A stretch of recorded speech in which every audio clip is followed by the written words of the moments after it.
जय श्री राम भाई लोग, कैसे हो आप लोग? आई होप आप लोग अच्छे होंगे। Myself Sang Singh achieve your dreams by Sang Singh. जैसा कि आप लोग जानते हैं कि यूपी बोर्ड की तैयारी करा रहा था, तो क्लास 9 का भी चल रहा था। तो आई होप बहुत लोग इंतजार कर रहे होंगे क्लास 10th की क्लास कब से चालू। तो आज से अभी से क्लास 10th वाले भी देखें, ठीक है। और वो बच्चे जुड़े जिनका बोर्ड एग्जाम है, ठीक है। तो क्लास 10th वाले अब मैथ की क्लासेस चलेंगी, 9th वालों का भी चलेगा, 10th वालों का भी चलेगा। तो रेगुलर क्लास में बने रहिएगा और चैनल को लाइक शेयर सब्सक्राइब जरूर करिए, क्योंकि हम अभी तो छोटे लेवल पे तो हैं, धीरे धीरे तो बढ़ेंगे। तो आप लोग ज़्यादा से ज़्यादा जुड़िए यार, फ्री में रहेगा, मैं ना कोई पैसा लूँगा ना कुछ है, तो फ्री ऑफ कॉस्ट रहेगा। जो लड़के जुड़ना चाहें जुड़ें और आराम से चैनल को लाइक से सब्सक्राइब करें, बढ़िया से देखें और पढ़ें बस, ठीक है। तो आज की जो क्लास है क्लास 10th वालों के लिए, किसके लिए है?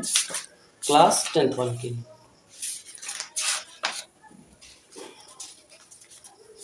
कहाँ गया है पहला चैप्टर? कहाँ से है? हाँ, पहला चैप्टर हम पढ़ाने जा रहे हैं, ध्यान से देखिएगा। इसको मिटा दे थोड़ा। हाँ तो भाई अब देखेंगे हम कि पहला चैप्टर क्या है हमारा। पहला चैप्टर है वास्तविक संख्याएं। क्या है? वास्तविक संख्याएं। अब इसके बारे में जानेंगे वास्तविक संख्याएं होती क्या है। इसको इंग्लिश में क्या बोलते हैं? इंग्लिश में इसको क्या बोलते हैं? इंग्लिश में बता दे रहे हैं, रियल नंबर्स। वास्तविक माने होता है रियल नंबर, ठीक है।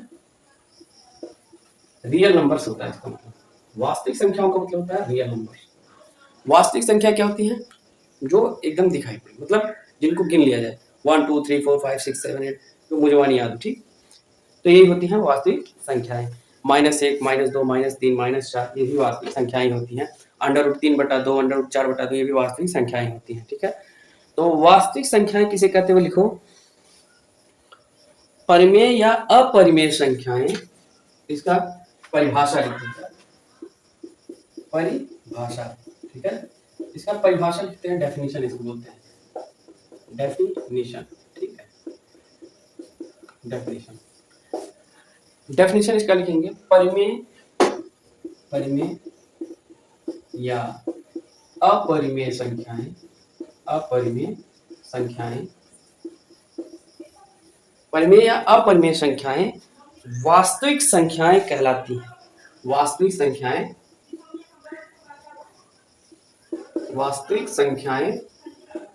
कहलाती हैं, ठीक है। परिमेय या अपरिमेय संख्याएं वास्तविक संख्याएं कहलाती हैं। परिमेय संख्या होती क्या है?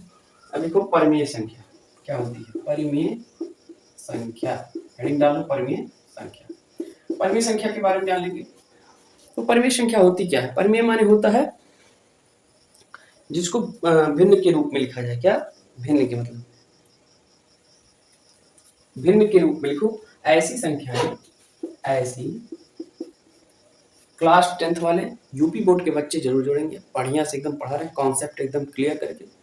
और जितने से ज़्यादा लाइक शेयर सब्सक्राइब जरूर भी करना, ठीक है। और जुड़ पाओ जुड़ो, पढ़ना हो तो पढ़ो, ठीक है, क्योंकि मैं बहुत मेहनत कर रहा हूँ, ठीक है। ऐसी संख्याएं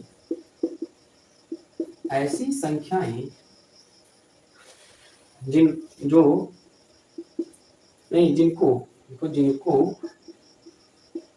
हम P/Q के रूप में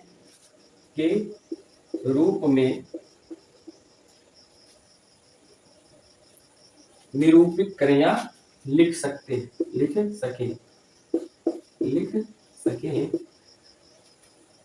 परिमेय संख्याएं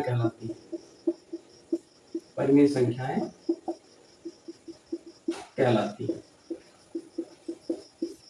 ठीक है। ऐसी संख्याएं जिनको हम P/Q के रूप में लिख सकें या उनको निरूपित कर सके या परिवर्तित कर सके, यानी कि भिन्न के रूप में लिख सके, वो क्या कहलाएंगी? परिमेय संख्या। P/Q माने क्या हो गया? P/Q का मतलब हो गया भिन्न के रूप में लिख सकते हो ऐसे, ठीक, समझने के लिए। भिन्न के रूप में बदल दो तो परिमेय संख्या होती है। जैसे लिखोगे, जैसे 1/2 2/3 3/4, ऐसे ही -1/2 -2/3 -3/4 हो सकता है कि डॉट डॉट डॉट इन्फिनिटी, ठीक, अनंत तक। इन्फिनिटी माने अनंत तक। तो ये चीजें आपको समझ में आ गई होगी, इतना तो क्लियर हो गया होगा। अब हम इसके आगे पढ़ेंगे अपरिमेय संख्याएं क्या होती है। तो भाई मिटा दे रहे हैं, ठीक है, ये डेफिनेशन मिटाया हमने, ये हमने हटा दिया, ठीक। अब यही हेडिंग डालेंगे, इसको भी मिटा देते हैं, ठीक है, नहीं तो घालमेल हो जाएगा, नहीं समझ पाओगे, इसलिए हटा देते हैं, ठीक। अब जो है एकदम बढ़िया से कॉन्सेप्चुअल क्लियर करके बता रहे हैं, बढ़िया से पढ़ लोगे तो एकदम क्लियर हो जाएगा, ठीक है। अब लिखो अपरिमेय संख्या, अपरिमेय संख्या, ठीक। अपरिमेय संख्या क्या होती है? अब लिखो कि ऐसी संख्याएं इधर हो जाते हैं, दिखाई दे देगा ना, ऐसी संख्याएं जिसको हम p बटा q के रूप में ना लिख सके या ना बदल सके, ठीक है, वो क्या होगी? अपरिमेय संख्या कहलाएगी, ठीक है। तो p बटा q के रूप में ना लिख सके, यानी p बटा q के रूप में नहीं होगा, बराबर नहीं होगा किसके? p बटा q के रूप में, यानी किसके रूप में होगा? जैसे लिखो, जैसे 0.1, 0.222, ऐसे हो सकता है।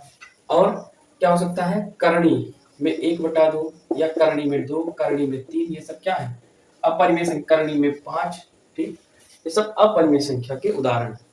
करणी में 6 भी होगा, करणी में 7 भी होगा, पाई भी होता है, पाई का कोई वैल्यू था नहीं, लेकिन निकाला गया है तो 22/7 आया, ठीक है, लेकिन पाई का कोई मान नहीं होता, इसलिए पाई भी होता है, ठीक है। ये किस में आते हैं? इत्यादि, ठीक, इत्यादि लिख सकते हैं, ये अपरिमेय संख्या होती है।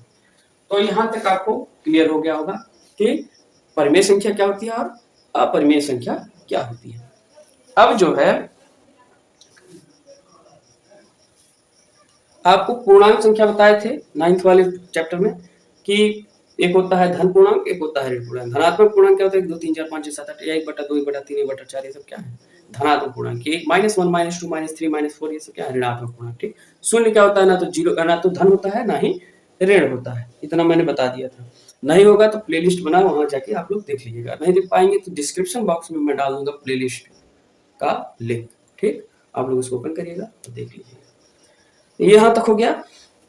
तो आज हम यहीं तक कंप्लीट कर रहे हैं, क्योंकि शुरुआत है अभी, और जिस बच्चे को समझ में ना आए वो कमेंट बॉक्स में लिखेगा कि हमको समझ में नहीं आया, तो वो बता देंगे कि आज डाउट कहाँ से क्लियर होगा, ठीक है। और एक अनाउंसमेंट मैंने किया था, यूपी पीसीएस के जो भी बच्चे हैं, यूपी पीसीएस वाले एकदम गधे हैं, एकदम उनको क्या ही बताऊं, मैं अपने आप को भी इंक्लूड नहीं कर सकता क्योंकि मेरा एग्जाम है। तो यूपी पीसीएस वाले जो हैं, जिनको पढ़ना होगा, वो जियोग्राफी की क्लास चलेगी, और मेरा जो है उससे चलेगा, क्या नाम है, टैब से, ठीक है, टैब से पढ़ाऊंगा, जियोग्राफी की क्लास चलेगी, और एनसीईआरटी के नोट्स हैं, एनसीईआरटी का मेरा नोट्स है एकदम बढ़िया, और उससे पढ़ा देंगे, वहीं से क्वेश्चन आएगा, चाहे यूपी पीसीएस हो, चाहे यूपीएससी वाला हो, दोनों क्वेश्चन यहीं से आएगा, ठीक। तो जुड़िए मेरे चैनल का नाम है achieve your dreams, by Shashank Singh,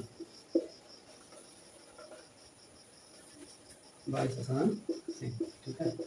channel को ओपन करेंगे, खुल जाएगा, achieve your dreams by Shashank Singh, search करोगे पहले ही मेरा आएगा, ठीक है। तो आप लोग जाके उसको सब्सक्राइब करिए, लाइक करिए, शेयर करिए, और यूपी बोर्ड वाले ज़्यादा टेंशन ना लो, ऐसे उड़ा के पढ़ाऊंगा, एकदम खाट खाट बता दूंगा सब चीज़, जो तुम्हारे टीचर ना बता पाएंगे वो बता देंगे, ठीक है। एकदम टेंशन फ्री होकर पढ़ना है, 1 महीने में पूरा एकदम खत्म कर दूंगा उसको, पूरा किताब खत्म कर दूंगा, क्योंकि एक बात मैंने सीखी है कि बात करने वाले जो है ज़्यादा लोग हैं और काम करने वाले बहुत कम, तो ज़्यादा से ज़्यादा काम करिए और पढ़ाई फोकस करिए, मेंटेन रहिए बढ़िया से, एकदम मेंटली एकदम स्टेबल रहिए, और थोड़ा सा जो है अपने आप को थोड़ा और मजबूत बनाइए, क्योंकि मजबूत से मतलब ये है कि थोड़ा सुबह उठ के पूजा पाठ में भी लगिए, क्योंकि बहुत ज़्यादा डिजास्टर आ रहा है, देख ही रहे हैं कि रसिया में भूकंप आया और अरबियन सागर से उठा और कहाँ तक ले गया, चाइना तक। तो ऐसा ना हो कि यहाँ भी भूकंप आए तो कम से कम उनका ध्यान लेंगे तो बच जाएंगे। ठीक है, ध्यान करिए थोड़ा सा और पढ़ाई पे ध्यान दीजिए ज़्यादा। और इन सब चीज़ों में कोई चीज़ समझ में नहीं आ रहा तो कमेंट बॉक्स है, ओपन करिए, वहाँ पे लिखिए कि सर ये नहीं समझ में आया, मैं डाउट क्लियर करूँगा यहीं पे आके। ठीक है, चैनल को लाइक से सब्सक्राइब जरूर करिएगा। Thank you so much.